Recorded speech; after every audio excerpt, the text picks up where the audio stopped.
Greetings, Ajahn. Can you hear me? I can hear you. Okay. So, welcome everyone. Ajahn is now in the room. Let us all now prepare ourselves, put up our palms in Anjali. And my friend Shin Xiang will lead us in chanting Araham and paying respects. Good morning, Ajahn, and greetings to everyone. So we'll start today's session by paying homage to the Triple Gem. Please be in Anjali.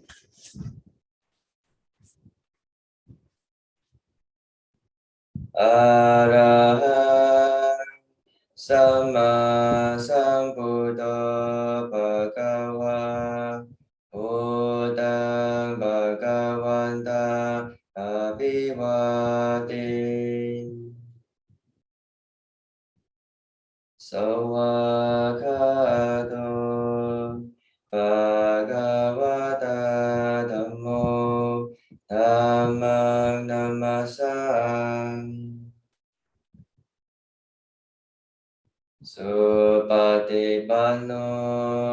Bhagavato Sawaka Sangho Sanghang Namam. Let's pay our respects to Ajahn Asoko by bowing 3 times together. First bow. Second bow. Third bow.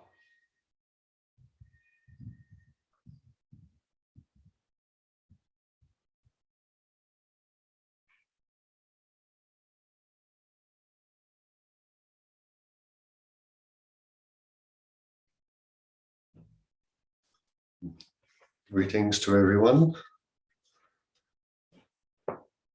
I see a few faces on my screen, so good to see you, and I guess everyone who's joined today. So we're just going to start with a short period of sitting quietly. So make yourselves comfortable.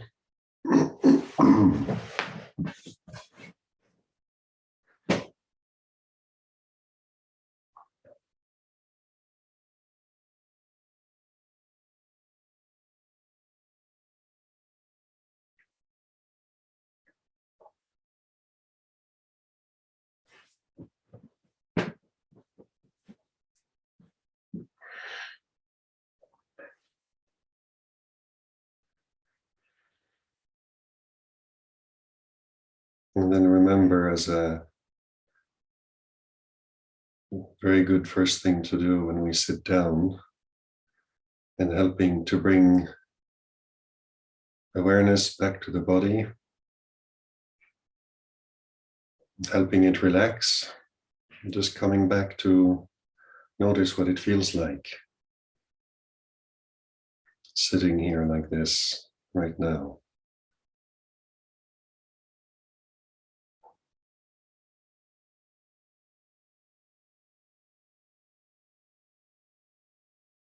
And just take a moment to allow the attention to notice from the head down, or from your legs and pelvis up. And just take a moment to scan the body, so to say, and actually notice what it feels like.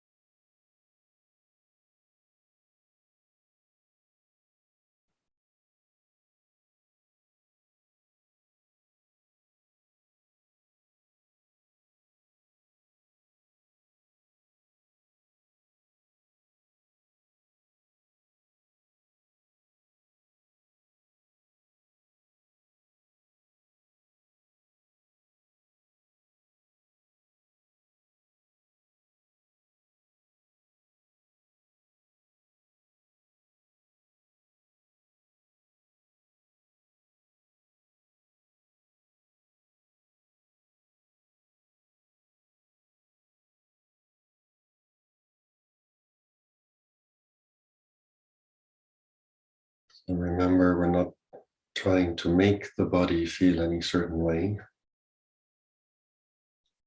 The point is to notice how it does feel.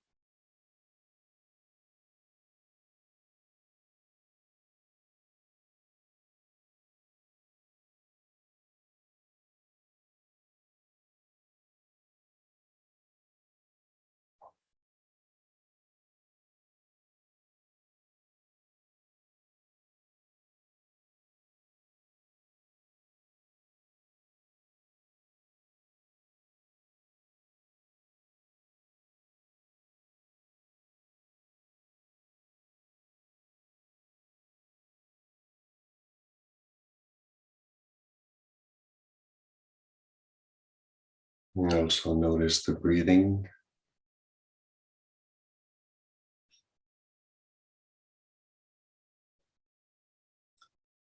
Breathing in and breathing out.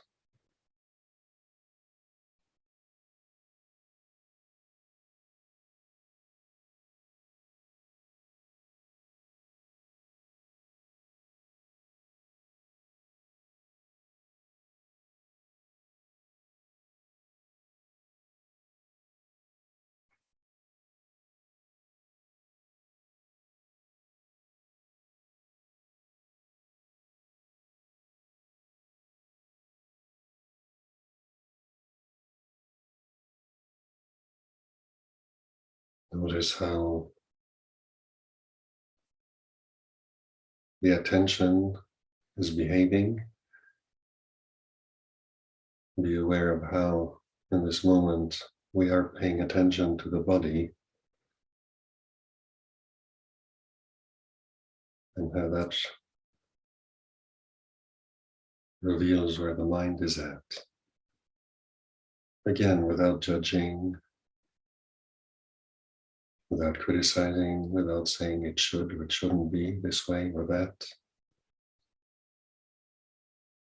Just noticing.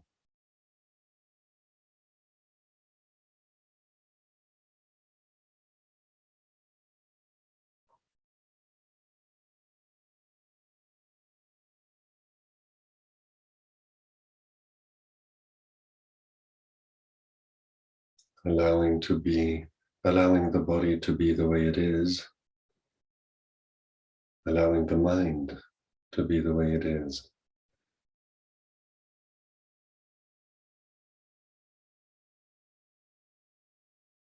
Bringing acceptance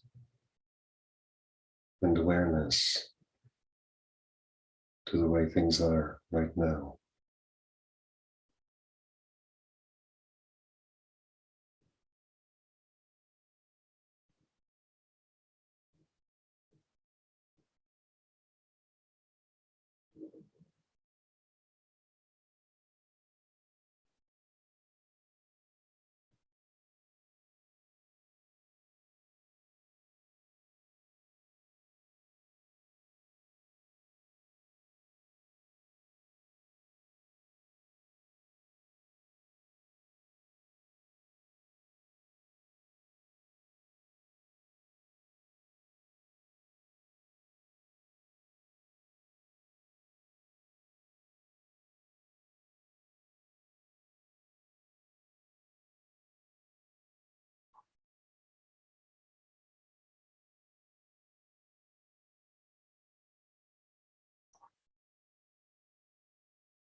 When we sit like this and bring attention to how the body and the mind feel,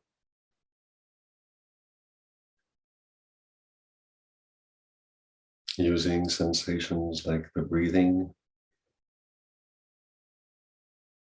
to help stay with the body in the present moment. Sometimes we notice tensions that are there that we hadn't noticed.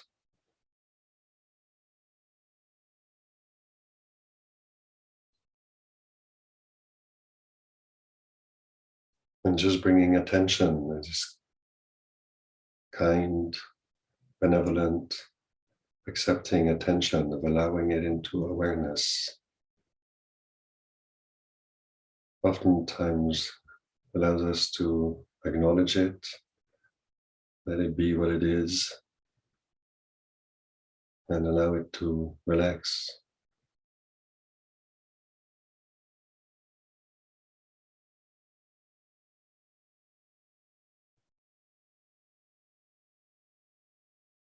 We can sometimes be holding attention without noticing it. And the noticing is sometimes enough, just to let go, to relax.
Being present with the in-breath and the out-breath.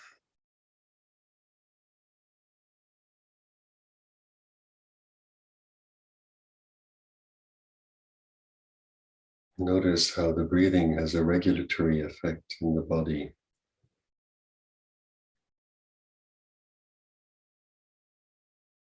And when we bring our attention to it, being present to it and accompanying it with awareness, it has a pacifying effect on the body and the mind.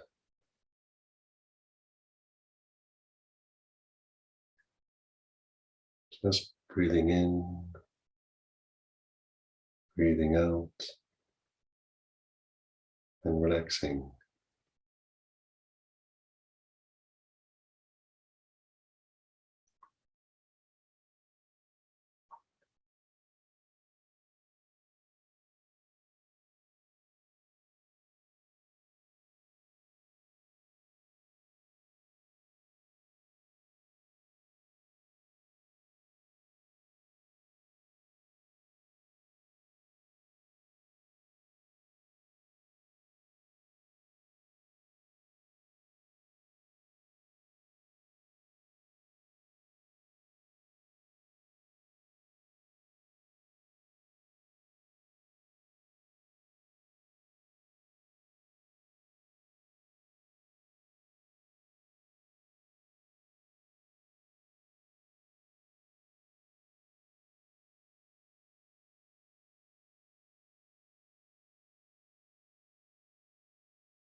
Thoughts of the past and the future may well arise, pulling attention to them. And just notice that from being here now, using the sensations of the body, of the breathing as an anchor to stay here now. There's no need to try to get rid of thinking and memories. And just, we don't pay attention to them right now. Let them be.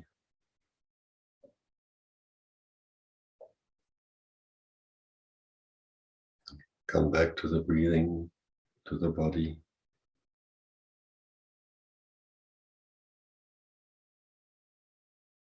And stay with that.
What we're practicing as we do this is coming to this position of being the observer, being the witness to the present moment, just as it is.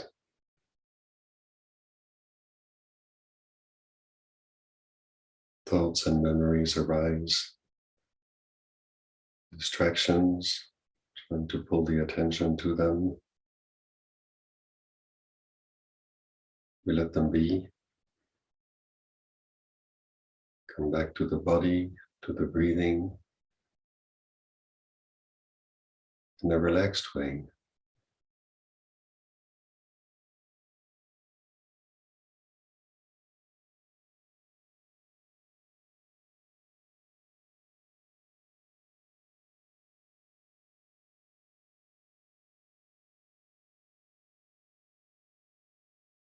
We're not trying to get rid of thinking and memories. We're just coming back to the body,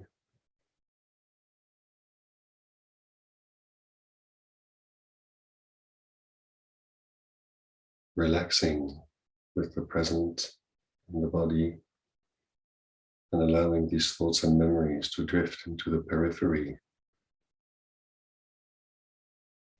not needing to pay attention to them.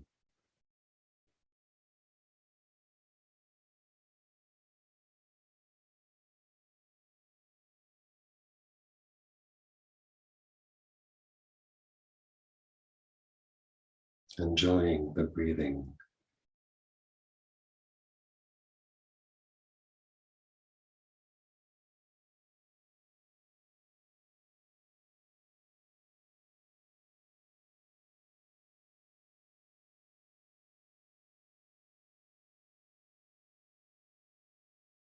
Interested in being present.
Thank you, Ajahn. We'll now formally request for the Dhamma talk.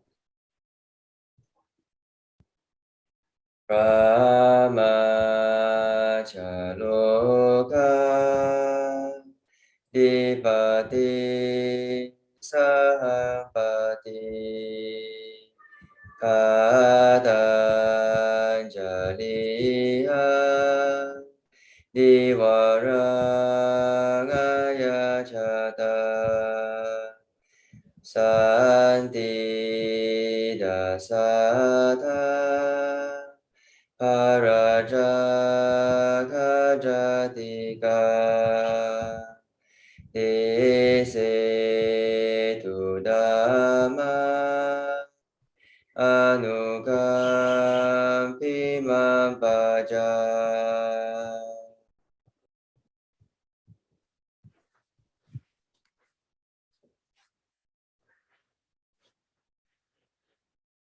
Namo tassa bhagavato arahato samma sambuddhassa. Namo tassa bhagavato arahato samma sambuddhassa.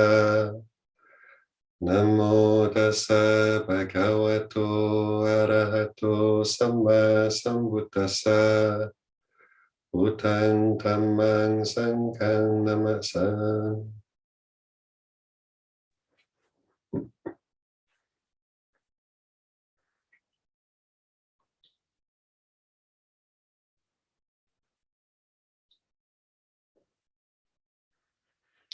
So last time we spoke a lot about the first noble truth, dukkha,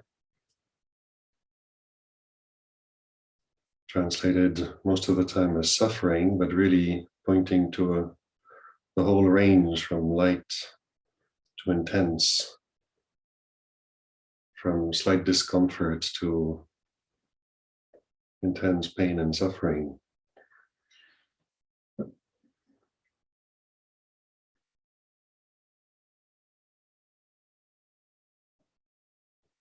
And the Buddha describes what suffering is, and then talks about what the origin of suffering is, and namely desire, three types of desire. It's a very, very skillful teaching, because sometimes if we just look at suffering, it's very easy to have the impression that we're always suffering. Either whatever we experience, we have the impression that it's always there. So it's good to actually take a good look at it. Sit down with suffering and ask ourselves, what is this? What is this experience? And the Buddha talks about its origin and its cessation, the second and third noble truth. And in there is embedded the awareness of impermanence, but with understanding.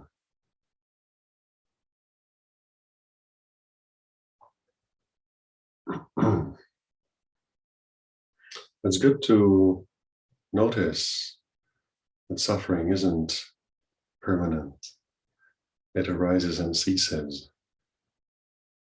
And as it does so, it arises and ceases because there are conditions that help bring it about. And when those conditions change, the experience of suffering changes, of discomfort, of pain, and then eventually it ceases.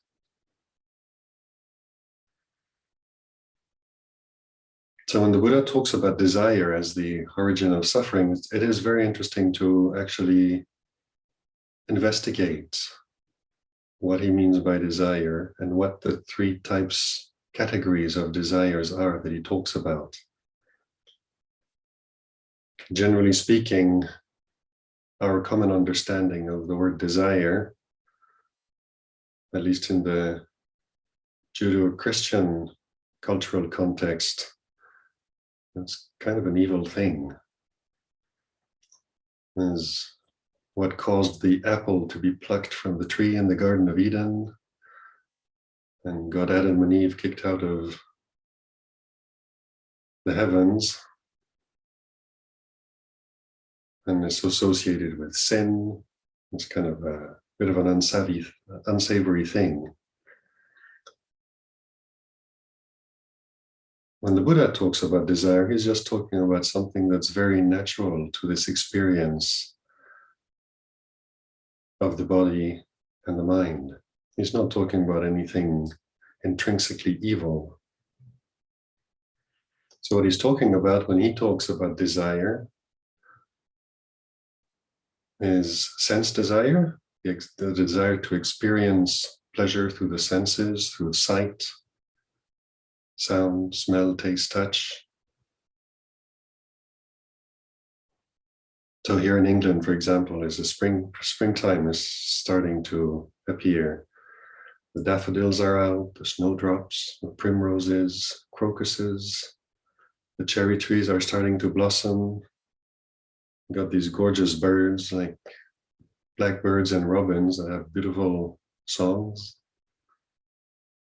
The temperature is changing. When the sun comes out, it can be extremely pleasant outside.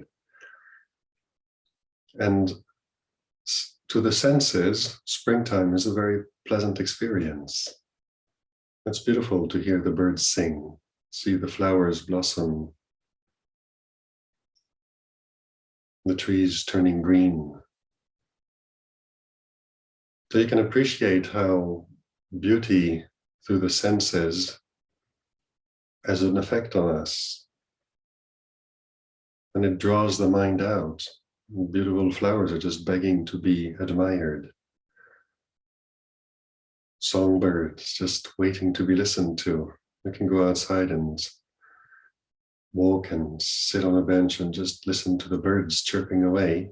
And you can really notice how delightful it is, how pleasurable it is.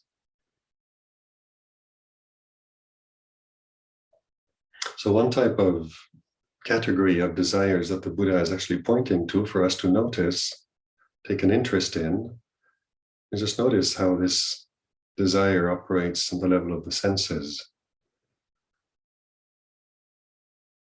You can include sometimes what they call the sixth sense door, and the way the mind is sensitive to memories and thoughts and emotions. And notice how there again we tend to seek pleasure. Well, the second and the third categories of desire are very interesting because we don't always relate to them in terms of desire in the usual way we use the word desire. He talks about bhava tanha, the desire to become, and vibhava tanha. We is the negation of bhava, so desire not to become. In common language, we could say to want and not want, want to get rid of. And it's always wanting. And bhava tanha can be very wholesome desires, the desire to succeed in life, the desire to be able to get on well with the people around us, provide adequately for the family, be a good son or daughter, be a good parent, be a good grandparent, be a good citizen of society, contribute meaningfully, have a sense of purpose, becoming someone good in other ways. We can have desire to practice, to develop the path, develop concentration, develop insight and wisdom, desire to become free from suffering, to become an arahant. So all desires can have very good objects, can be very wholesome desire. And then it can be desires with unwholesome objects, and then becomes unwholesome desire.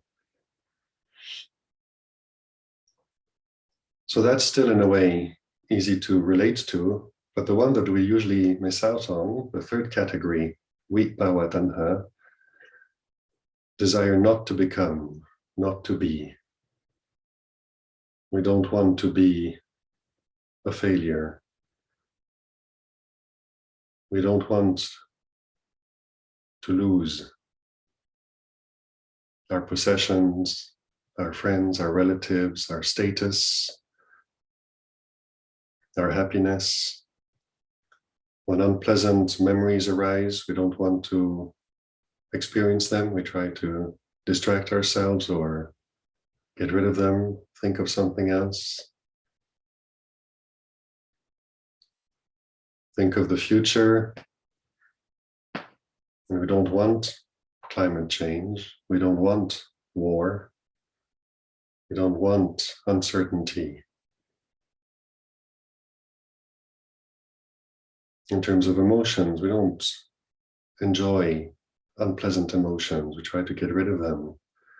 We don't want anger, jealousy, grief, and sorrow. We don't like feeling helpless and lost, feeling bored. And so we relate to all these things, again, with desire, but with the desire to get rid of them, with the desire to get away from these things. And this is a very interesting aspect of desire, that wanting not to be, wanting not to experience, wanting to get rid of, it's still wanting.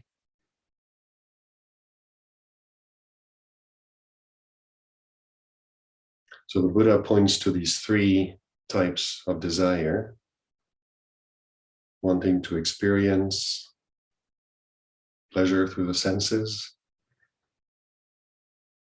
wanting to become somebody we aspire to become, and wanting to get rid of any aspects of life that are unpleasant.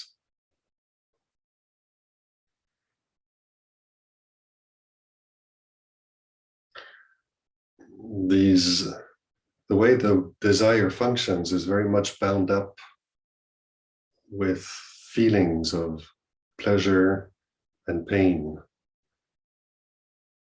and somehow falls between the cracks when the feelings that arise are neither particularly pleasant nor particularly unpleasant. But it's interesting to watch this and relate how we relate to our experiences in life. And all the experiences that arise are by necessity either pleasant, unpleasant, or neutral. It's kind of neither nor. And this is something that we can't help. It's just the way we experience the body and the mind. But then in reaction to these feelings, pleasant, something feels pleasant, we want it, we want more of it. When something feels unpleasant, we don't want that. We want to get rid of it.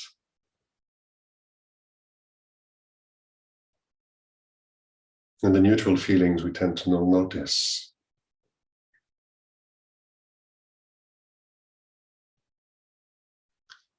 And this desire, when we're going after pleasures or trying to get rid of pain, it's really something that impels the mind to move towards what it likes and to try to move away from what it does not like.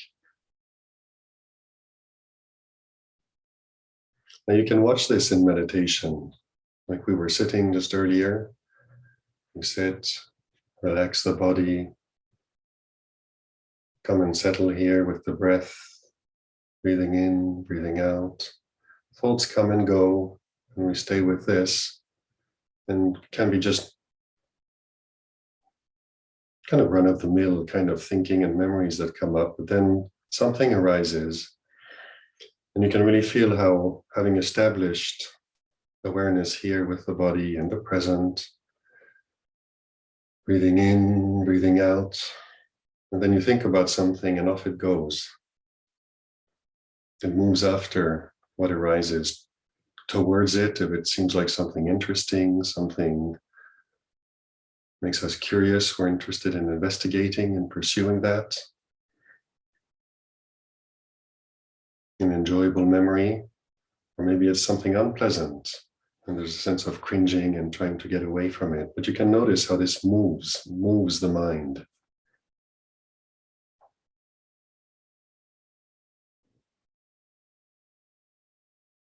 So again, in the same way as we did with the first noble truth, where the Buddha is pointing out to suffering, which is something we can all experience, but usually work hard to ignore. And the Buddha is telling us, well, actually, pay attention to this. It is worth looking at, worth understanding. It's likewise with desire. So paying attention to desire, understanding how it arises based on contact, based on these pleasant and unpleasant feelings, wanting to go to it, wanting to get away from it, wanting to get rid of it, wanting to acquire, wanting to become. And Lompa has a very unusual way of describing this. He describes the grasping of desire, which is actually a very useful way of describing what our usual relationship to desire is. So usually our relationship to desire is not noticing it. We don't stop and pay attention to it. It impels us, directs us, makes us move about in life, getting on with stuff, but we don't notice that it's there, motivating us. It can be simple things like just feeling bored, feeling restless, and heading to the fridge, to the kitchen cupboards and looking for something to chew on. Desire in this situation will be feeling restless, feeling bored and shifty, looking for something, looking for experience. There's a sort of a craving for something to do, to be, to become. Because just sitting here, listlessly, bored, restless, it's not fun. It's not distracting. It's not enjoyable. And we crave excitement. We crave distraction. We crave experience. So we get up and move about the house and go and look for something to do. And then pick up a book or pick up an iPad or the telephone, chat with a friend. We're looking for something to do. There's this sense of wanting to experience something.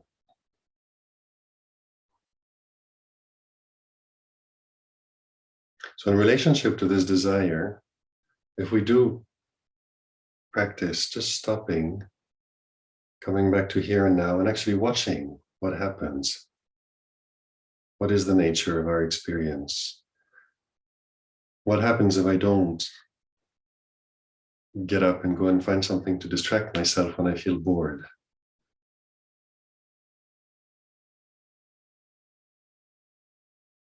Well, then that's when we notice desire arises. And we can notice, oh, there's this desire to go and experience something. And we shift the focus of our interest. Instead of being interested in experiencing something through the senses, through the mind, watching a movie, reading a book, seeking conversation and food for thought. If we don't actually follow that, but we shift our focus and learn to be interested. What's happening? What happens if I don't follow this impulse, this desire? Stay with the breath.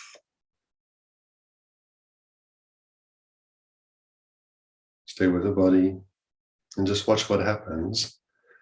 You realize after a while desire ceases. It doesn't last for very long if you don't feed it.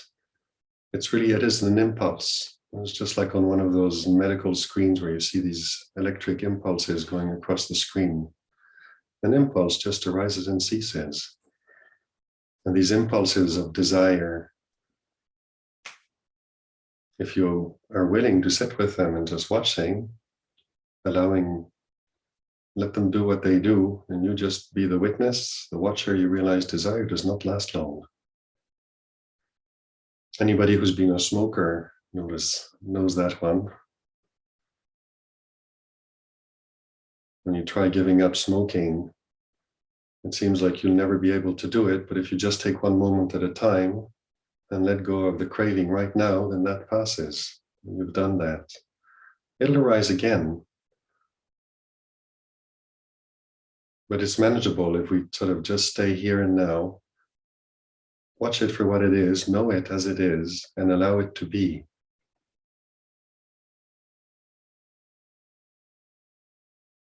And desire is a very fundamental motive force of existence. The way it manifests in nature is really the energy for survival. Sensual desire, sexual desire is the urge for reproduction, to survive, to feed, find food and survive. And the desire to escape danger. It's all about survival. So when we're born with these bodies, that's part of the package. We're going to experience desire. Survival is hardwired into us. So the practice is not about sitting here and sort of removing ourselves from desire and sitting like a stone Buddha, unmoved forever after. That's not what we're trying to do. Sometimes we do misunderstand the nature of the practice, and we think practice is all about meditation, and meditation is about making the mind calm, peaceful, quiet, serene, happy, blissful, no suffering, nibbana. And then you get an itch and it's disturbed already. So the practice is, that does happen in the practice. We do experience moments of peace and bliss and joy and deep tranquility. That is part of the experiences that arise and cease in experience. But the Buddha, in his teachings of the Four Noble Truths, what he's pointing to is this aspect of life which we're so keen to ignore, suffering, and then how it works, how it arises. And it arises from desire. And it ceases too. And there's a way to relate to it that helps us see it to an end. So what these Four Noble Truths are really an invitation, an encouragement to study, wake up and take an interest in this experience, in this body, sitting here, with its pleasures and its aches and pains. Being curious about the mind, being curious about attention. How does it work? Why is it that when we sit down and try to watch something as simple as the breath, try to do something as simple as just sit the body down, allow the mind to come and rest with the body. Super simple instructions. So difficult to do. Why is that? And we're not going to understand it if our perception of what meditation and practice is just blissing out and going into this happy void. We don't understand how the body and the mind work if that's what we're going for all the time. So we need to be willing to sit down and feel pleasure and pain. When we feel happy, what is it? When we feel pain, what is that? And then as we feel happiness and pain, whether it's pleasure through the body, pleasure through the mind, pleasure in meditation, in the practice, or frustration, We feel impatient, feel like we're getting nowhere. It's a waste of time. I'm no good at this. And we become unhappy with ourselves and with the practice. But pay attention to that. What's happening?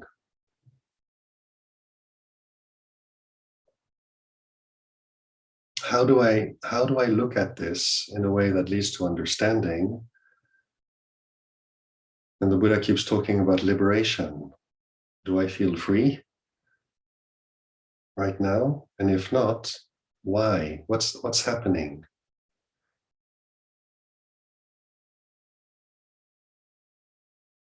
So we use the Buddha's teaching, we use his pointers to guide this search for understanding. Only a Buddha can actually figure it out on his own. Go and sit under a Bodhi tree, watch it and understand it by himself. We haven't yet developed the abilities to do that. It takes a very, very long time according to the scriptures. But what we can do is actually take his teachings to heart and really take them as a map, study the map, try to understand the map, and then look at this landscape, the body and the mind. How does this help me navigate experience?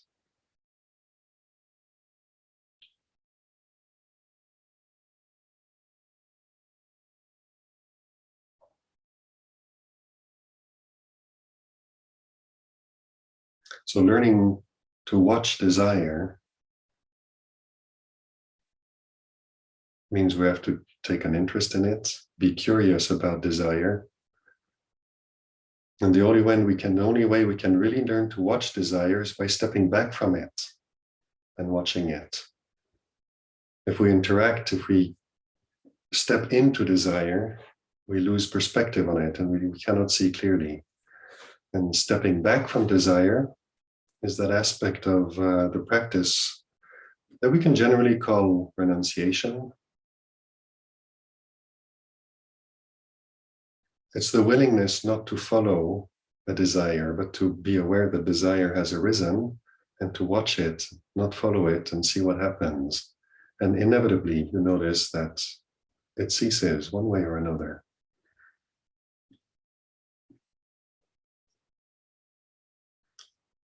So we can develop all kinds of skillful means to do this in our lives. And from the moment we wake up in the morning, maybe we don't feel like waking up. We feel like just turning around and having a snooze. And then one way of exploring that is just getting up, sitting on the edge of the bed. And you can still kind of half snooze with your eyes open, sitting on the edge of the bed, but then just watch that desire to just go back down and let the head hit the pillow. Don't follow it, but watch it and just ask yourself, how long is this going to last? And as you start taking an interest in it and you start waking up to the experience, you find that it's actually okay if I don't follow it. The feeling might still be there. The desire to just lie down and snooze a bit might be there. But not doing it is not going to kill you. You can sit there for a while. You can get up and move around, stretch a bit, drink a glass of water, wash your face, have a shower, get dressed, start moving about your daily life. And the next thing you know, this thing is gone. You forgot about the pillow, going back to it. But out of the corner of your eye, just keep an eye on that as you're going about and notice it's stopped. It's ceased. It has ended. And there are many little moments in life like this where we can develop, make use of creativity with whatever is happening to us, and with this intention of understanding desire, spotting it, noticing it when it arises, not following it. And sometimes it ceases and sometimes it keeps egging away at you. just for a while, not following it. And sometimes you end up following it a little bit down the line, a minute or two later. That's fine, as long as you've given yourself a chance to just step back from it and wait a bit before following it and just noticing what happens. The first thing you notice is that it's actually possible to notice desire and not follow it. That's perfectly fine. It's okay. So coming back to the 3 types of desire the Buddha talks about, it talks about sense desire. So how do we get to watch that, notice that? And you've got 5 senses, and they're constantly being bombarded with stuff. So you can really pick your game there. And it's really about being interested, about investigating. We're not judging desire. We're not saying it's bad. Oftentimes desire is quite innocent. It doesn't very often necessarily lead us to a type of behavior which goes contrary to the 5 precepts and creates suffering for ourselves and others. It can, but it's not. Most of the time it's not like that. It's just small things.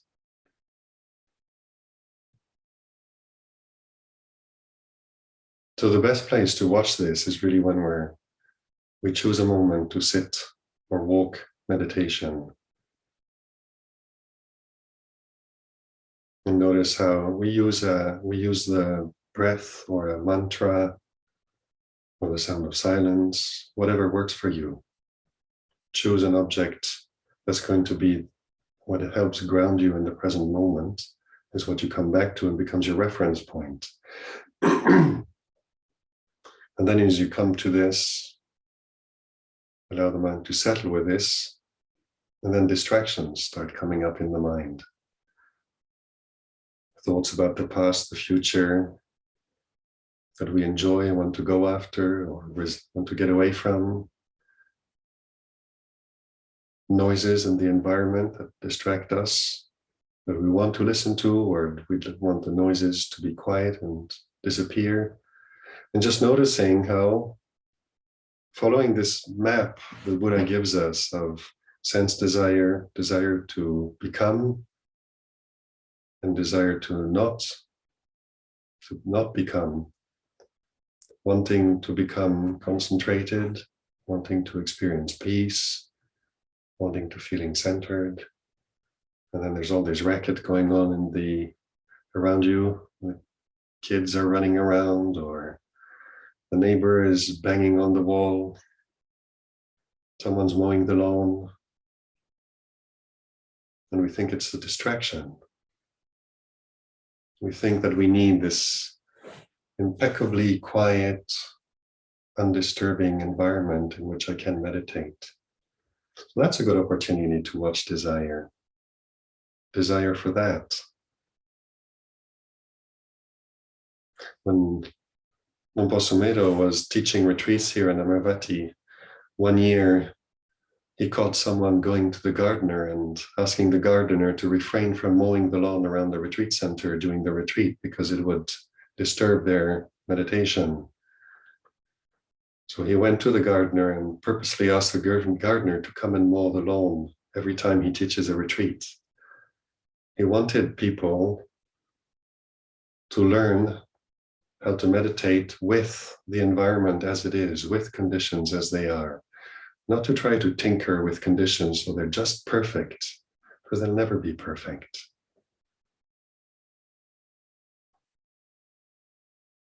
So we get to learn to watch the mind. When we sit here, watch the breath in and out. And it doesn't take very long before we either start feeling bored, want a distraction, or maybe the mind is restless.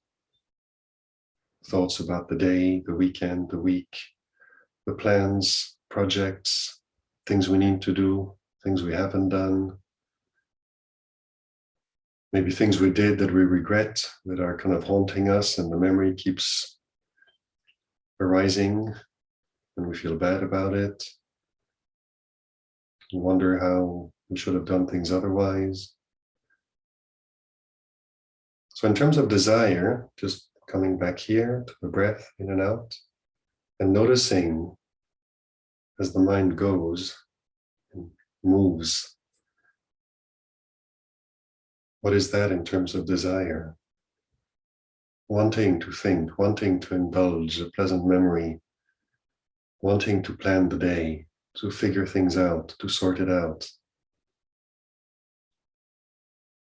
Unpleasant memories arise, and then emotions arise following the unpleasant memories, and then we don't want to experience that.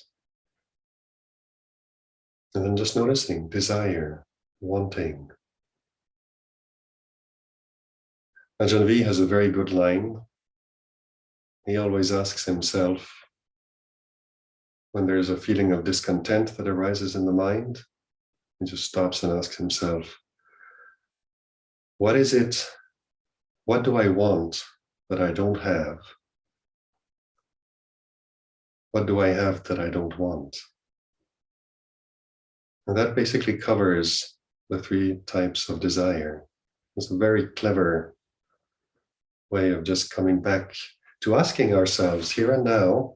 It's not about criticizing desire. It's not about trying to get rid of it. It's noticing that there's this restless sense of discontent that's looking for something, maybe out of sheer boredom. What do I want that I don't have? What do I have that I don't want? And that is a way of taking an interest in discontent, in suffering. So it's noticing it and accepting it. It has arisen. Why? What is it? Every single time the red flag of suffering, of discontent has arisen, we can always stop and ask ourselves, how has desire snuck into the picture, done its thing, and now I'm feeling discontent. I'm looking for something. I'm trying to get away from something. What's going on?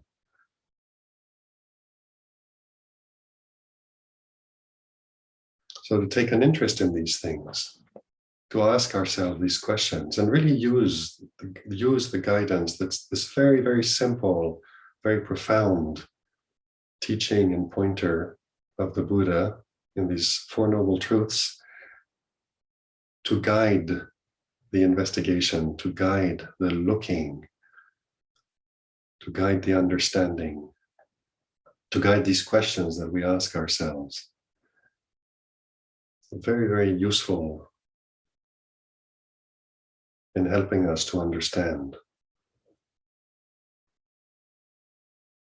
And then as we learn to sit down with ourselves and realize, pay attention to when discontent has arisen, notice what desire is seeking, and then just how desire itself operates.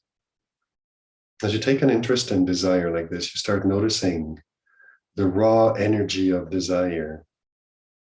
Forget about what the object of desire is, whether it wants to see, to hear, to smell, taste, touch, remember, think, feel, become, get rid of. All these are the objects of desire.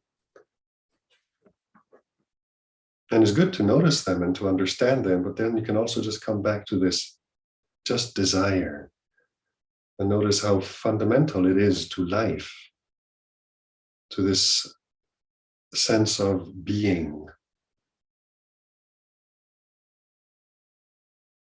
It is such a basic and fundamental component of this craving to live, craving to be, craving not to be. And as we open up and we take an interest in desire and we're interested to see how it arises, how it is if we leave it alone and just watch it and feel it. And then it changes and it kind of dissolves and ceases. We realize we can watch desire. We can be patient with desire, arise it to arise and cease. We don't have to follow it. We can, but we don't have to. And this position is coming from awareness of what is arising in the heart in terms of what impels us towards or away from experience.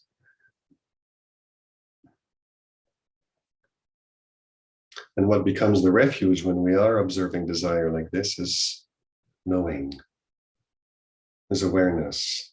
So we're back to awareness as a refuge, knowing desire, not grasping it, not following it out of a sense of ignorance, coming from ignorance and a sense of self that wants to experience something, wants to get rid of something. And then coming from this position of awareness, of knowing, of understanding, if desire arises and it actually leads to something wholesome, then we can follow it, but it's not coming out of ignorance, out of grasping, out of a sense of self. There's freedom there. Desire is present, but we're free from it. We can let it go, we can follow it, and it's not coming from identification with desire, grasping at something we want to become or get away from.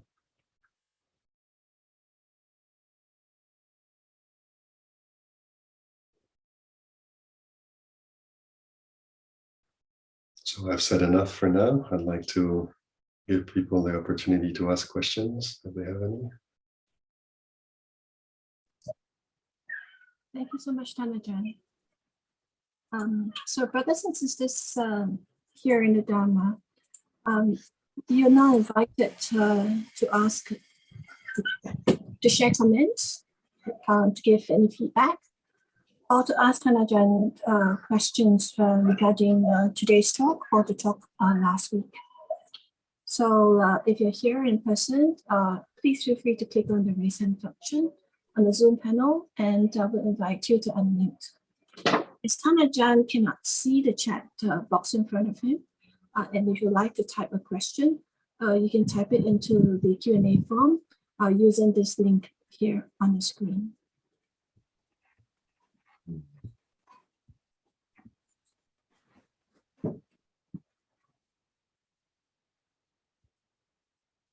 Questions, comments?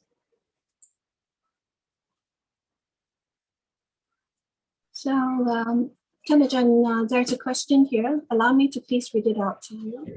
Yes, please. So the question is, what are causes and conditions for views? Thank you. For views. Views, V-I-E-W-S. Okay.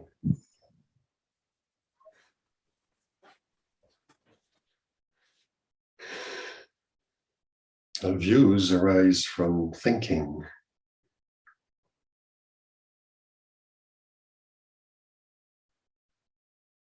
The views are really a way of looking at something. So often we have a reality in front of us that many of us can look at, and everyone has a different view of it.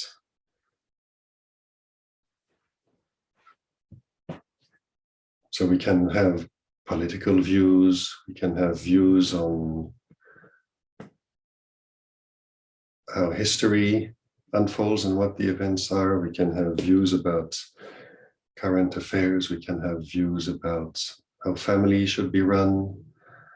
We can have views about how our children should be, our husbands and wife and parents and grandparents and friends. And it's all about perceiving, or how perception arises,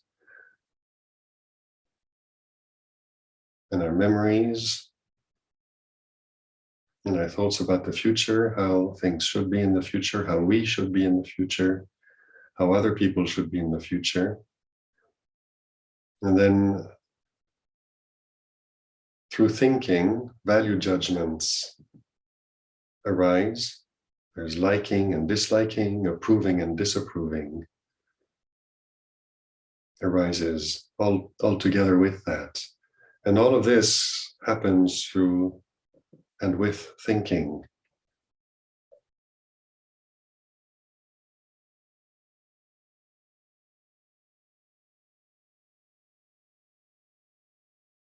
There's a very, very beautiful story in one of the older books of the Tripitaka and the Suttas, where, like in India, there's this tradition of debate, and some samanas, or sometimes some lay people, also become very, very good at debating. They develop very wide and deep understanding of philosophy and go around discussing these things, and then make a name for themselves by being really skilled at debate. And then they become famous because they always win debates, and they're considered very clever, very sharp, very knowledgeable. And then their whole reputation is around being undefeatable in debate. And people get into arguments with this, and they challenge each other. And it's all about winning a debate. And the Buddha was once talking about what makes the real qualities of a samana. And he says, like, you have this in the Ovada Patimokkha, you also have this. But basically, the Buddha is talking in the suttas about how a real samana does not argue for the sake of anything at all, not even for the sake of right view, as the Buddha teaches it.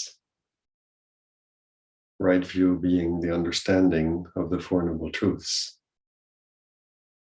seeing things according to reality.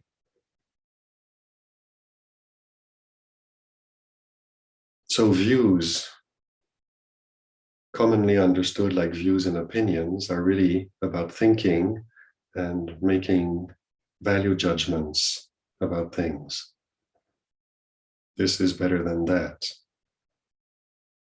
and having reasons for it, but it all comes from thinking.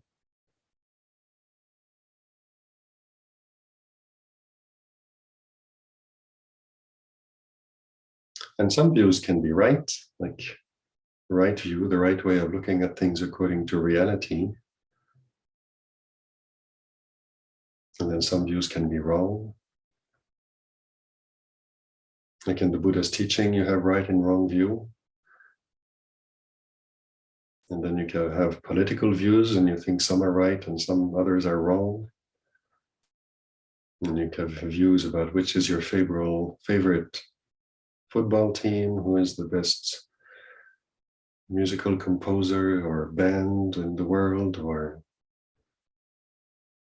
views about what is the right thing to do in this time and age with climate change and overpopulation. We have views about all these things. And these views are always judgment values about what we think is right and what's wrong. So it's not to say that it's not necessarily true. It can be true. There can be things like what the Buddha talks about as being right view is what leads to absence of suffering, what is beneficial for oneself and others, what has enjoyable results, pleasurable results, and what leads to suffering. What leads to suffering is usually what is considered wrong view. It's a description. Even that is establishing values. Absence of suffering is desirable, and suffering is undesirable. And in terms of thinking, the views we have when we think what is right, what is wrong, what is good, what is bad, we can learn to step back from that when we come back to the silence.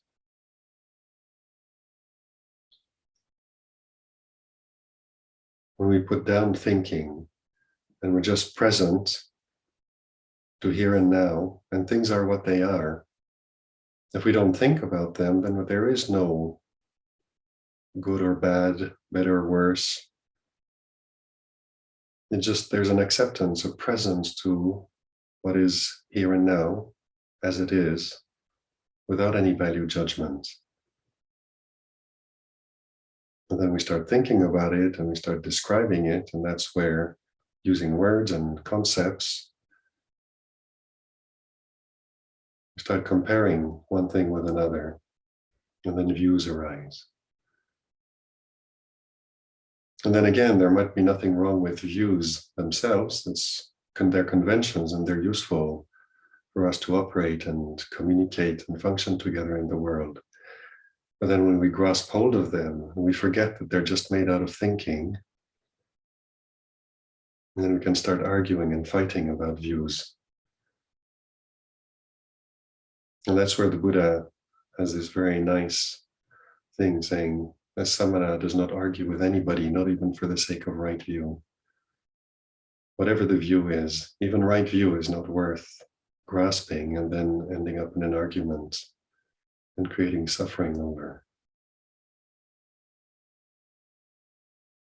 So views are always about value judgments, arise from thinking, and we can learn to step back from them by practicing coming back to silence. Noticing the space between thoughts, noticing the silence in the mind, just presence, awareness of reality as it is right now, without thinking. And then from that presence and silence, views do not arise. When we start thinking again and views arise, we can understand them for what they are, and we don't have to grasp them. We can use them wisely, pick them up if they're beneficial, leave them alone if they lead to difficulties and suffering.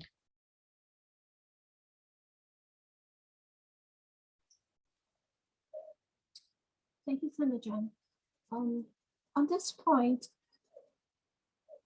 could you also expand a little bit more about what Longpo Sumedho often talks about with regards to self-righteousness when it comes to views? Yeah, self-righteousness is the feeling that arises when we grasp a view. It really is that grasping a position, a view, and feeling right. I am right. And we might actually be right. Like if it is right view in accordance with reality, but the grasping, identifying with that and saying, I am right, you are wrong. Self-righteousness really is about that relationship to a view, to a position and grasping comes into the picture. We identify with it. I am right. What's happening really is that there's a situation, there's one way of looking at it, which might be a good way, a correct way of looking at it. But we forget that it's just a point of view, it's just a thought, it's just a value judgment. When we forget that, our thinking arises and we grasp hold of the thinking, we grasp the position, and we say, I am right, I am someone who thinks like that, and my attitude and my position and my choices according to this point of view are the right ones. And then we forget to consider other points of views, and then we view them as wrong because the outcomes from following those points of views are not what we want, are not what we like. And so self-righteousness is really this sense of identifying with a position, really grasping hold of something, identifying with it. So we really bring it in here and we say, this is my position and I'm right. And if we do that, then you're wrong. And self-righteousness in that sense will always lead to conflict. And we can watch this arise when we're interacting with people around us at home, with our friends, at work, in the monastery. The moment we have a position we grasp hold of it, we feel right. So that's why we call it self-righteousness, because it feels right and we have grasped it.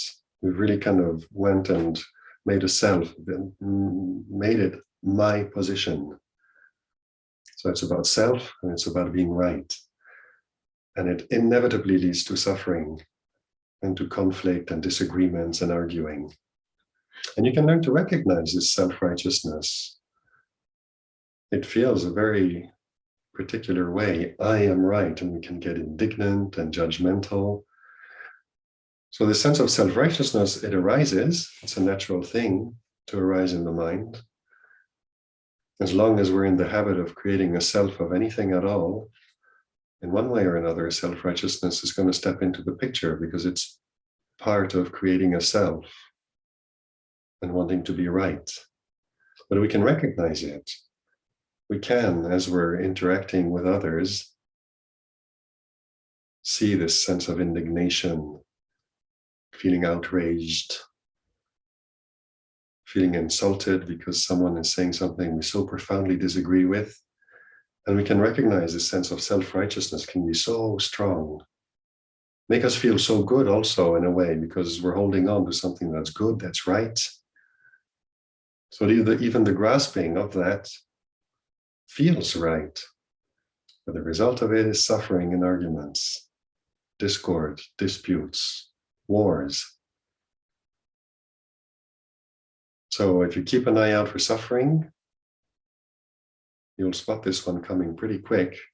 As soon as we get on our high horses, we're self-righteous and we're about to go around and tell people what, stop for a sec and just notice, this is self-righteousness.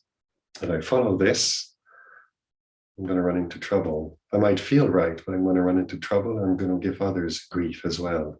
So it's a very, very good thing to do, to learn to recognize self-righteousness when it arises and leave it alone. Don't touch that one. If you do, you'll know, because you'll end up in trouble. Keep away from it. Let it pass. Allow others to have a different point of view. Allow this self-righteousness to be there. It arises. You don't have to grasp it. If you don't grasp it and just let it be, it'll pass and you'll find your life is generally a much happier experience if you learn to recognize it and let it fly. Let it fly by. Thank you so much, Tanajan. I'd like to now invite one of the participants here. Her name is Riyadh. If I've pronounced your name incorrectly, please forgive me. Can you unmute yourself? Not at all. Thank you very much. Grab Namaskar, Pra Ajahn Asoko. I have a question relating to the first question about views. In reading the book on the Four Noble Truths, I come across words like investigating, reflecting, contemplating. Do they involve thinking, or is there any association between those kind of practicing and thinking? Yeah, usually when we think of reflecting, we do think. Reflecting involves kind of that little thing up there working. And it is a way that we use the term generally in life. Think about this. But then the way Lumpur uses the way reflecting, it's much more what happens when you're looking in the mirror. You're really looking, observing. And so that's what we do when we sit meditation, we sit or walk or at any time, we reflect. What we're doing is we're looking back inwards and asking ourselves, what does the body feel like? So often we're caught in the senses and attention goes out to the world. We live our lives and stuff, and then if you stop and just sit down and come back to the body, you feel maybe there's a bit of tension in the shoulders. It's not much, but you've been holding it, and just noticing it allows you to relax. And so reflecting is really like when we look in the mirror, we see what's here. So it's more about the way Lumpur uses the word reflecting, contemplating, and investigating is more about looking. And so we use thinking to help direct the looking, direct it inside rather than outside, and to look in a way that's beneficial. So we use, for example, the Four Noble Truths. And we use the description of the Buddha, like I was saying, the 3 types of desire. So if we're feeling discontent, you say, okay, so I'm not quite happy with the way things are going right now. Excuse me. It can be a situation, it can be something happening, or it can just be sitting meditation and after 5 minutes starting to feel restless, bored, drowsy, and feeling that we don't want to feel drowsy or bored or restless in meditation. We'd like to be able to sit like one of those Buddha statues and be perfectly mindful. So we take an interest in what's going on. And very often we can use thinking to bring the question back in and help direct the looking. But it really is about looking.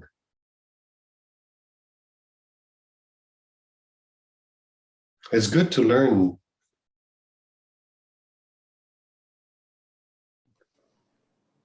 It's a bit like we need to re-educate ourselves, because in common language, reflecting, contemplating, investigating is so often something that we associate with thinking. So it's good to remind ourselves, thinking can help direct it.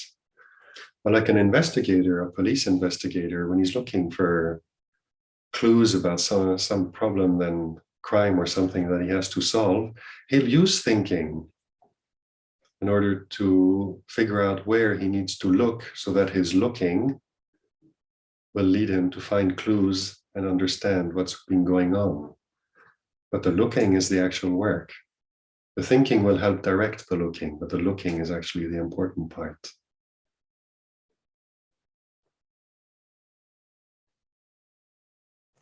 Thank you very much, sir.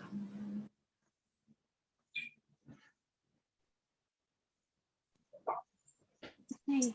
Ajahn, I'd like to now invite the next participant, PK. PK, if you are able to hear me, can you please unmute? Thank you, Venerable Ajahn, for your talk. I have a question with respect to desire. So you said that by looking at the desire, we see that it will cease slowly. So if getting rid of the desires is not the aim, then why are we looking at the desire? Is the aim to create detachment from the desire? Like you said that when we get up in the morning and we want to go back to sleep, we sit down and we look at it. So we still want to go back to sleep, but we know that now we can manage without it. So we've created that detachment. So is that our aim? But the aim is not to end the desire. And then a follow-up question on that, that how do we lead our lives if we do not have desire? Because are we supposed to look at desires all the time so as to seize them? Then how will we live our lives and how will we do our work? Because you said desire is the fundamental factor of life. Thank you. So the point is to understand, to know desire, to understand its nature, and to be able to let it go. Let it be. Let it go doesn't necessarily mean go like we're trying to get rid of it. Sometimes this expression letting go can kind of deceive us because of the word go. Sometimes it's more useful to think in terms of letting it be. So desire is a natural thing. Whether we want it or not, desire arises. The thing is with desire, and the way the Buddha talks about desire, especially this third type of desire, vibhavatanha, wanting to get rid of stuff, can also apply to desire itself, trying to get rid of desire. So we're not trying to get rid of desire. And desire is part of life.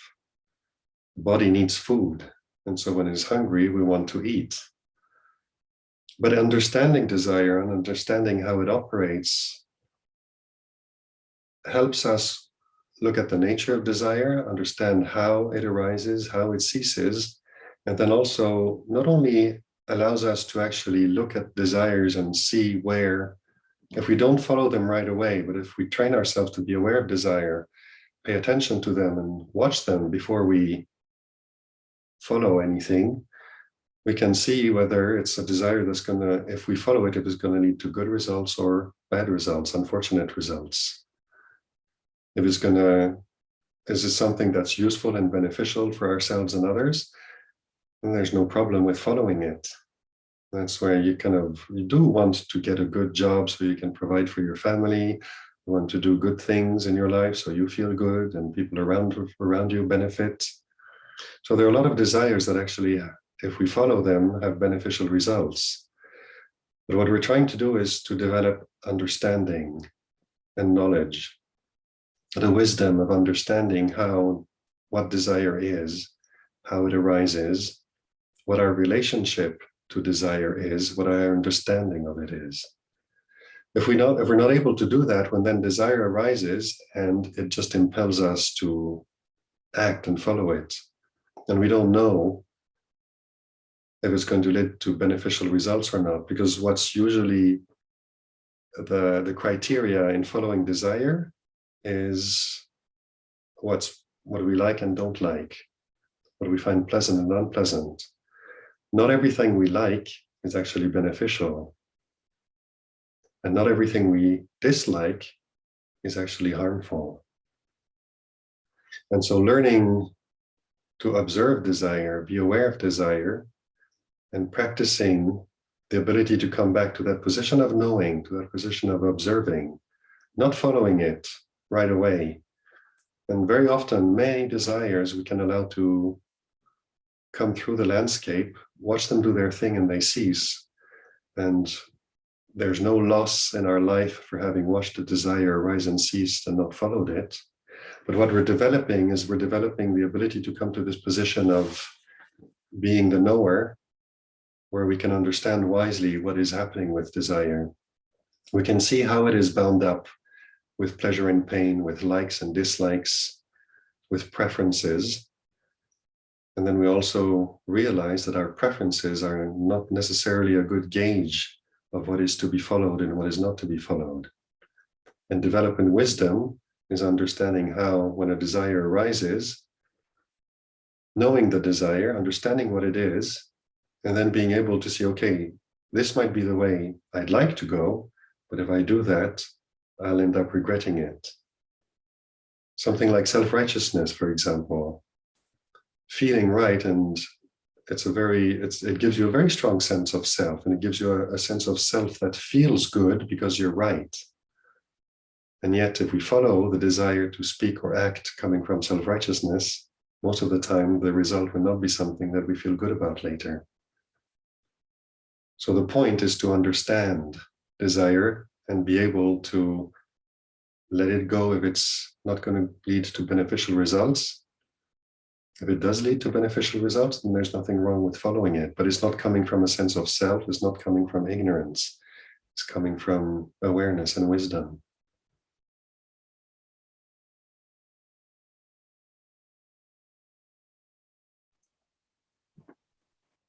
Yeah, I hope that answers your question. So Ajahn, I'd like to now invite Brother Daniel and Sister Michelle. They had their hand up. If they still have a question. Brother Daniel and Sister Michelle. Yes, no. Yeah. Do you still have a question? Yes, go ahead. Hi, Brother Daniel, Sister Michelle, go ahead. Thank you. Hi, Ajahn Asoko. My question is about, in our normal daily lives, we go through ups and downs, and you can see that there's a lot of instances of suffering when we experience anger, when we experience frustration and all that. And sometimes looking at that is also one way of practice. So, and the question is whether sometimes do we move away, set the conditions right so we have less of these opportunities that causes the anger and the suffering, Or should we look at them to say every one of these opportunity that arises is an opportunity for us to practice, to reflect and to contemplate?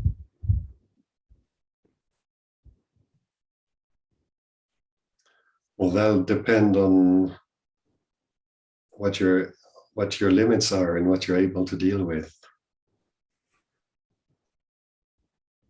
The nature of practice and developing parami, developing this ability to sit still and actually remain there, the ability to allow discontent, suffering, unpleasantness into consciousness and being willing to sit with it rather than run away from it. It all depends on the wisdom that we develop, the understanding and the patience that we can bring to it, how strong the mindfulness is, how strong, how well developed is our ability to endure unpleasantness. So we can sometimes be coming from an idealistic position and saying, I'd like to use every situation that arises, all suffering, to learn something from it. And then we can be putting ourselves through the grinder because suffering arises and it starts to become more than we can handle. We don't understand it, but we're just determined to kind of put up with it because I'm supposed to learn something from suffering. And we sit there kind of gritting our teeth and getting all tense, resisting because we think we're going to learn something from it. But we're not actually approaching it with a sense of wisdom, curious and understanding what's going on. It's almost like we need to develop a sense of inner mobility. A problem that arises and it presents itself to us in a certain way. And then if we really want to understand what it's about, we need to be able to sit down with it, watch it. How does it behave? Maybe it changes a lot on its own, and just by sitting still, we can sort of understand many aspects about it, because it's as if an object that's revolving and presenting itself to us under many facets. But then some things arise and they just feel like a heavy chunk of something that just lands in our lap. And then we need to develop the ability to step around it, look at it from different perspectives.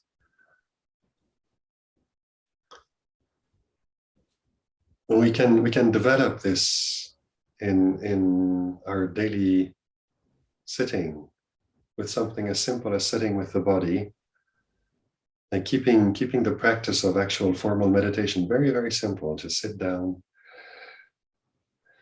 breathe, come in touch with the breath, come in touch with the body, and allow awareness to kind of move around the body, shop around a bit, and explore what the head feels like, what the shoulders and arms feel like, the chest, the abdomen,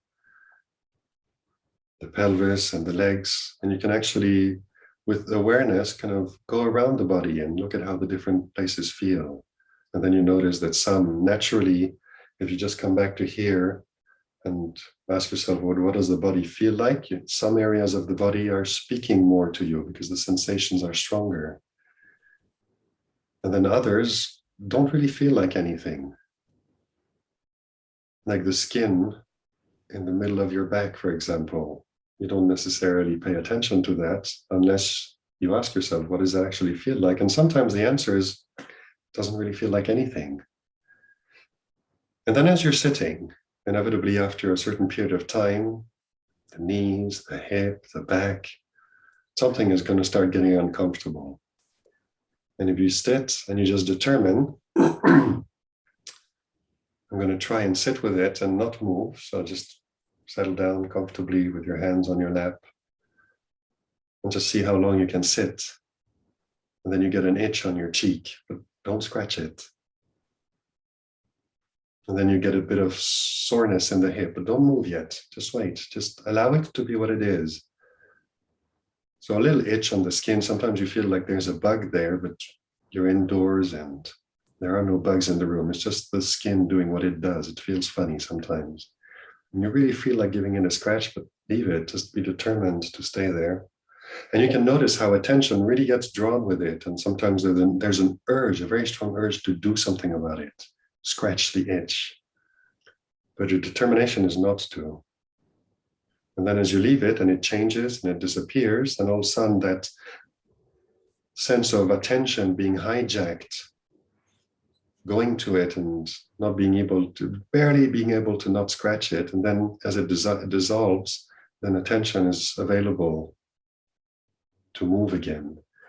And same with an ache in the hip, in the back, in the knee.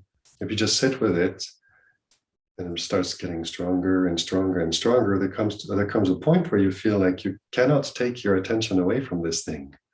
It's really dominating consciousness. And it's an interesting exercise to develop.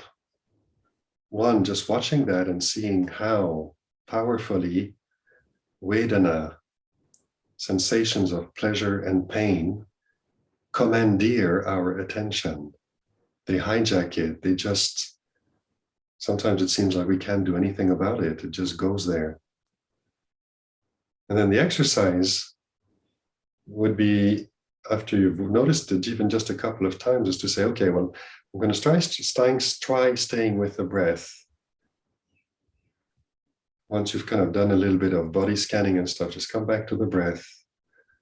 If you're happy staying with it, like at the tip of the nose here, or the sensations of the chest, sensation in the abdomen, rising and falling, or just the general sense of the body's breathing and just sitting like this, feeling the whole body, just acknowledging the body as an overall experience during the in-breath and the out-breath. And it's kind of, there's an openness and a relaxed sensation in the mind. And then the little ache in the hip, in the knee, in the back starts. At the beginning, it's light, and your attention inevitably goes to it, and then you come back to the way you're looking at the breath. And as the pain or the ache starts getting stronger and stronger, your ability to stay either here or wherever you put your attention or this open thing becomes more and more difficult. It becomes challenged by this really strong, unpleasant sensation. And then there's a certain point where you just can't anymore and you move. It's just, you've reached your limit. You can't do it. You can't take it any longer. You've got to move because it's too painful. So that's realizing what are the limits within which we operate and function. And they're not self. It's not like you chose that limit. We're reacting to sensations. We're reacting to, in this case, discomfort or pain. And so in observing this, what you learn to realize, and then the next time you go to sit, you watch it again, and maybe 10 times out of 10, you move and you seek release from this discomfort because it's just too strong. You may even have a little storyline going on there where you know that you injured your knee once when you were bicycling or running and fell or something happened, and you're afraid you're going to do more damage. I already had an operation on the cartilages in the knee, and if I sit for longer, I might damage them again. And it might be true. So we're not necessarily saying the storyline is correct or not correct, but just seeing how that also comes into the picture and informs the ability to either stay with it and relax with it, or all of a sudden there's this urge and we just need to move. And so I'm taking this example of the physical pain because that's what happens generally when we feel discomfort in the mind, with situations, with people.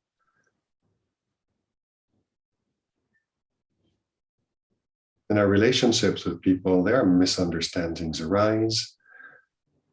People have different views. If we grasp hold of the views and we feel self-righteous and we become inflexible about it, it becomes very difficult living with other people. And there's a lot of pain involved with that. And when you can't take it anymore, you leave.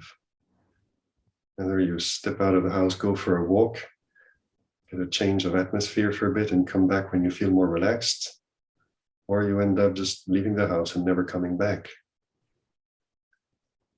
So we run into these limitations, these limits, And these limits are inevitably operating on the basis of reacting to pleasure and pain, pleasant and unpleasant emotions. And according to how powerful they are, they will drive us. So we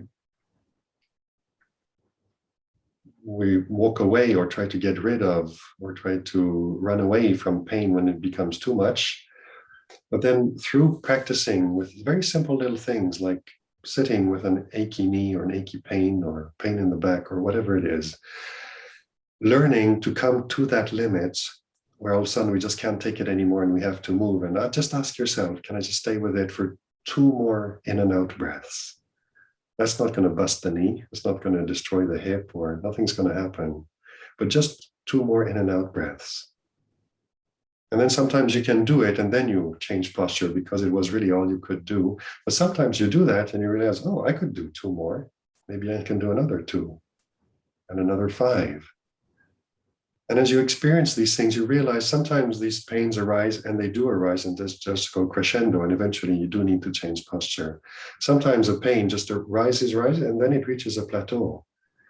But we're so accustomed to react to rising pain and fearing that it'll do nothing but it always increase until something is going to go bust, that we change postures and we never allow ourselves to witness the fact that maybe they plateau and then they stay like that.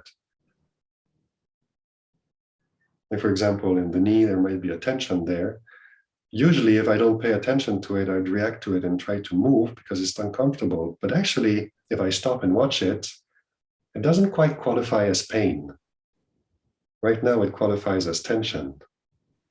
And for the last 15 minutes, it's been there and it hasn't changed. It goes from just above the kneecap, a little bit down the leg, to the big toe and the one next to it. And it's been there for the last 15 minutes and it hasn't gone anywhere.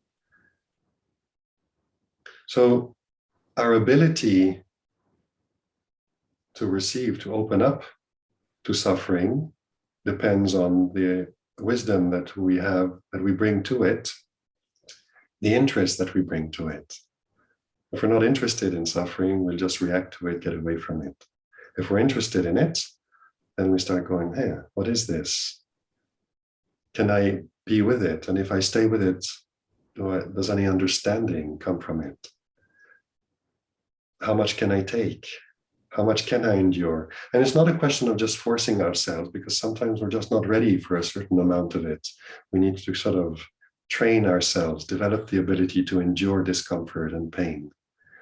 But as we do, and as we develop the wisdom and understanding of what types of suffering arises, whether they're just physical types of suffering, or if it's the suffering, the increased suffering of imagining that I'm going to destroy my knee forever, I'm going to need an operation if I sit like this for another 5 minutes. And we learn to investigate that. The limits of what we are able to endure change. And it is dependent on the patience we develop, the interest we have in trying to understand it, the ability to endure, the ability to investigate, the desire, wholesome desire to try to go beyond it and really understand, what is this? Is this something I can learn to be with? And then if pain does reach a very, very high level, very high threshold, which I usually cannot endure, but then through meditation and through developing stillness of mind and experiencing states of mind where all of a sudden you really do feel completely relaxed, and sometimes you don't perceive the body anymore, whether it's in pain or not, you don't know, because you're not there. The mind is just withdrawn and come to some point of relaxing. You're present, you're with the object of meditation, you're centered, focused, but the sensations of the body have completely gone.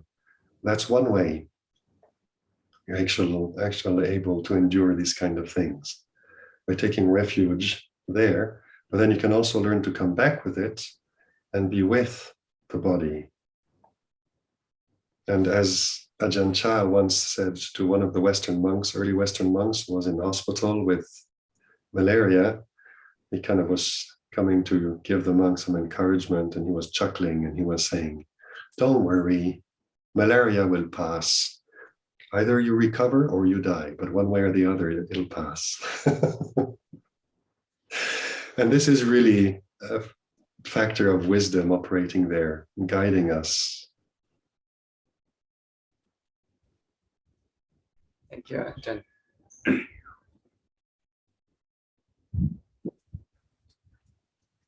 Thank you, Father Jan. So Brother Daniel and Sister Michelle, I hope that answers your question. And thank you for the question. There is just one last question here, two questions here, but I'll just summarize it so that Father Jan, you may want to address it together.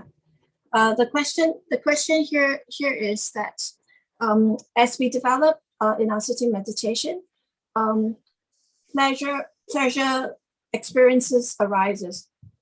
Calmness, stillness, and peace. So the question is this wanting to meditate again a so-called desire, right? And the other question is all around this passion. Can Tanajan please comment on developing this passion as we are meditating?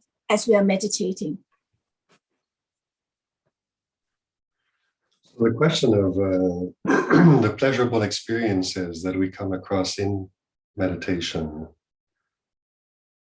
well, it depends how we relate to them. It depends what our understanding of meditation is. If our understanding of meditation is to meditate, is to sit down, make the mind empty,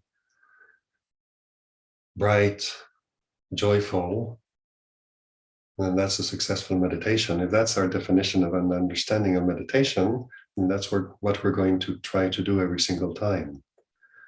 And because it does accord with textbook definitions of states of mind in meditation that are praised and encouraged, and because it's very pleasurable, then that can become our meditation. It can become what we seek to achieve every time we sit down to practice. But generally speaking, when you look at the Four Noble Truths, which are the foundational first teaching of the Buddha, and they encompass every other aspect of the practice, cessation, when disturbances and distractions cease, and we do experience those states of mind, that's very pleasant and desirable. But suffering is what the Buddha is talking about, encouraging us to understand, to observe desire, to really examine our experience and see how do these three types of desire the Buddha talks about, how do they operate?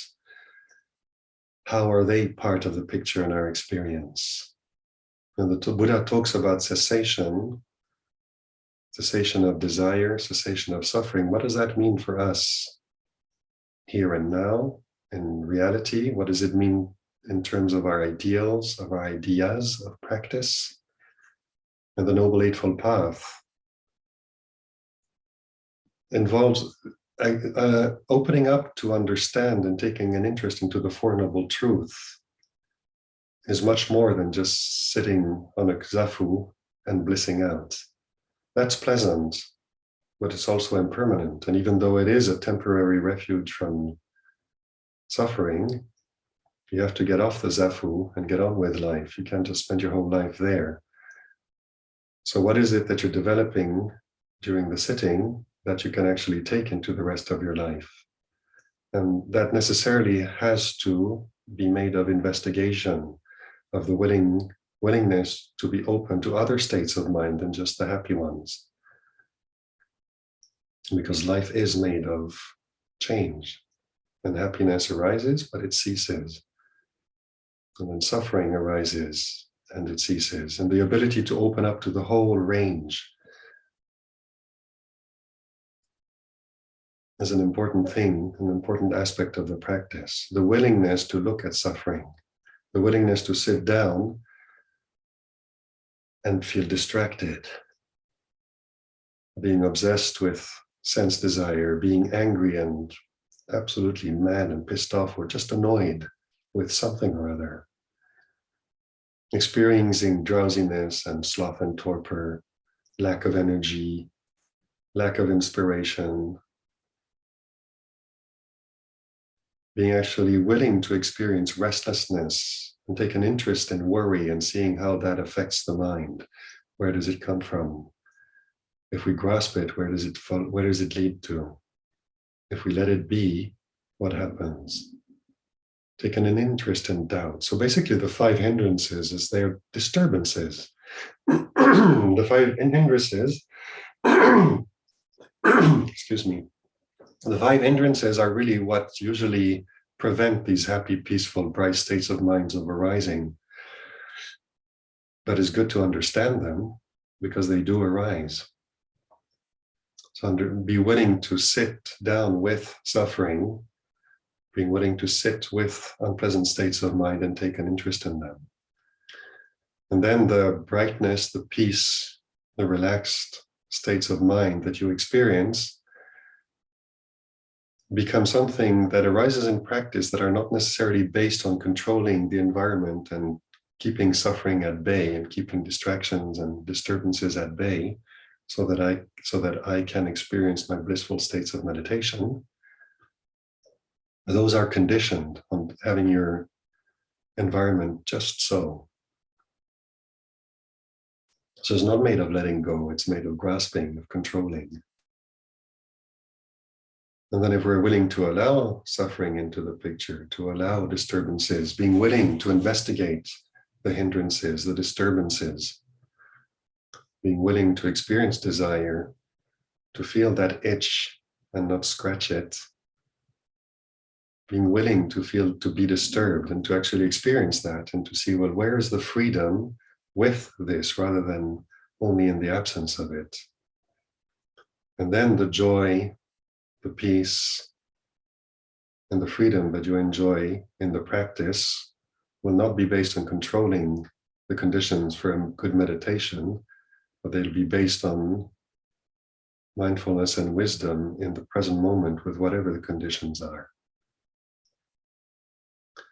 And so to answer the second question, where does dispassion come? How does dispassion come into this picture? Dispassion is the natural result, the natural reaction when we see the downsides of things that we're formerly interested and excited about. If you look at children, young children see a sand pitch and just jump in there and want to play with it, and they get sand all over the place and they're having a huge amount of fun. As adults, we're not so interested in getting all dirty and muck up and going to the sand pitch, get our clothes dirty, our hands dirty, sand in our shoes, because we see the downside of that. It might be fun, but all the cleaning up we have to do afterwards is not worth it, so we stop going there. That's dispassion. So when we learn to watch the reality of our experience, and we learn to realize that every time we're chasing after pleasures that are bound up with the senses, that involve getting something in order to experience happiness, and we start realizing, looking at other aspects of that experience that are other than the pleasure, we start realizing all the hard work that's involved with it, the downsides. Then we end up like an adult who grows up and loses interest in the sandbox.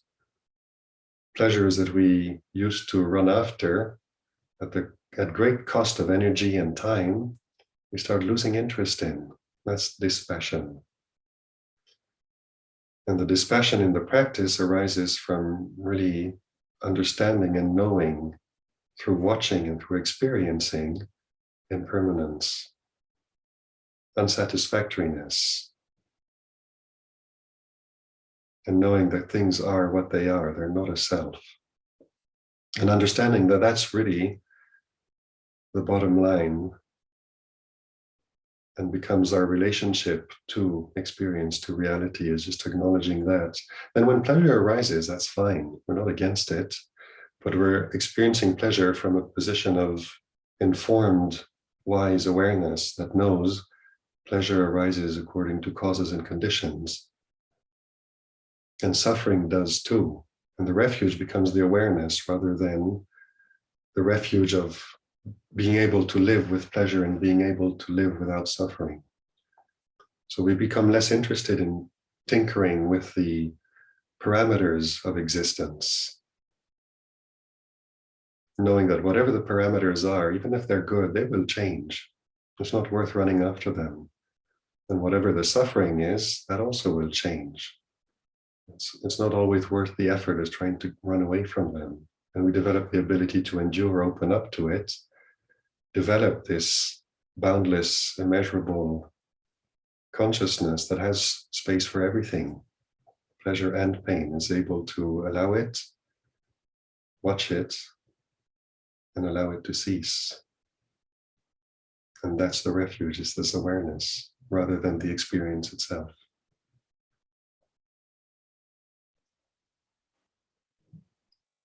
Thank you, Kanajan, for beautifully concluding the Q&A session today. And thank you to everyone who's asked these questions, very important questions, as we take time also to continuously contemplate and reflect upon the words in the book, The Four Noble Truths. So we'll come to the end of today's session. I would now like to invite everyone to join in acknowledging the teachings. Thank you, Ajahn. Let's all rejoice by saying 3 sadhus together. Handamayam o vadagata sadhu karang kadamase. Sadhu, sadhu, sadhu, anumodami.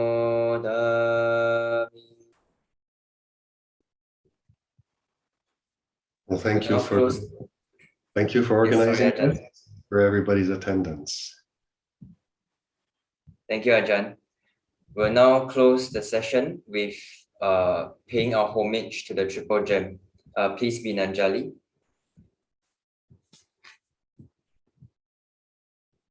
Arahang Sama Sambuddho Bhagava Buddhang Bhagavantang Abhivadi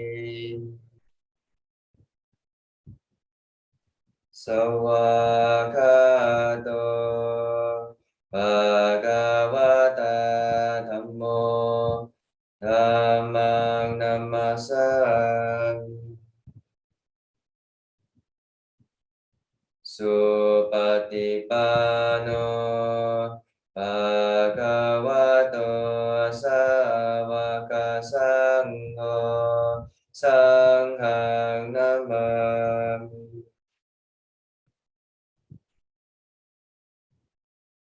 Let's pay our respects to Ajahn by bowing 3 times together. First bow. Second bow. Third bow.